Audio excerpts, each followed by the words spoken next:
So President Obama hopes the al-Qaeda leader's death will create unity in Washington as it tackles its next set of challenges. But my next guest expects a quick return to business as normal, and that means a divide over the deficit and no election boost for President Obama himself. Alastair Newton brings unique insight to his position as senior political analyst at Nomura. He spent more than 20 years experience as a British diplomat, including a stint at the intelligence coordinator during the first Gulf War. He joins me now. Mr. Newton, thanks so much for taking the time to speak to us.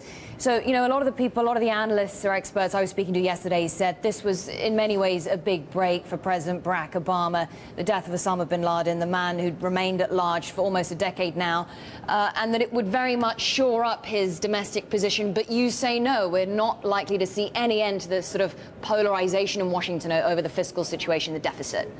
It's certainly the case, Maryam, that the analysts are pretty much split on this. There are those who are saying no impact on electoral chances in 2012, of which I am one, and there are those who are predicting that it will have.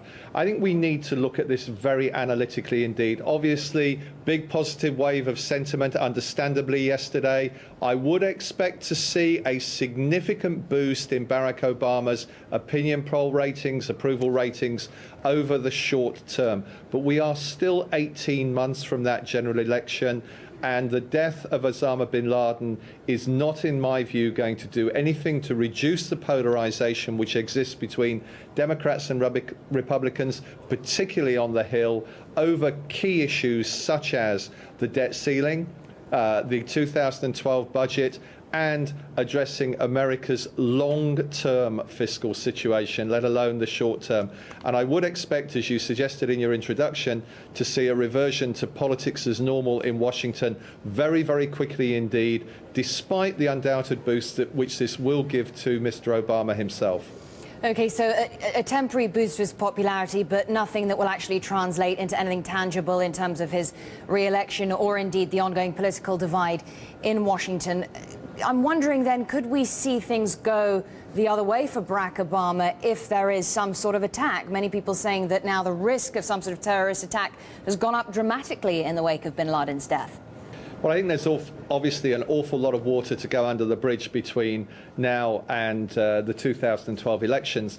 May or may not be a terrorist attack which pushes down his approval ratings again.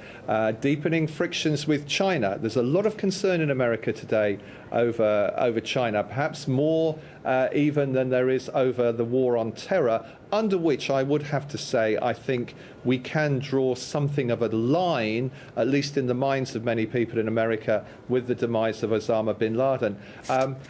But in the end, I do believe that the American economy next year is going to hinge principally on the thing which matters to Americans most, which is the economy and jobs and the deficit and confidence in the dollar and all those economic things which we've been very much focused on for the last 3 or 4 months up until events yesterday, and on which I think we will be focused again in the coming weeks as we get close to the debt ceiling. Admittedly, we've just seen that extended until the 2nd of August now. Tim Geithner wrote along those lines over the weekend. And of course, the end of QE2 coming at the end of June. And those economic issues, plus unemployment, both headline and long-term unemployment in the US, which remains at an all-time high, I think are going to continue to dominate electoral thinking once the dust has settled on the death of Osama bin Laden. OK, thanks very much indeed. Putting things into context for us there, Alastair Newton of Nomura, thanks very much.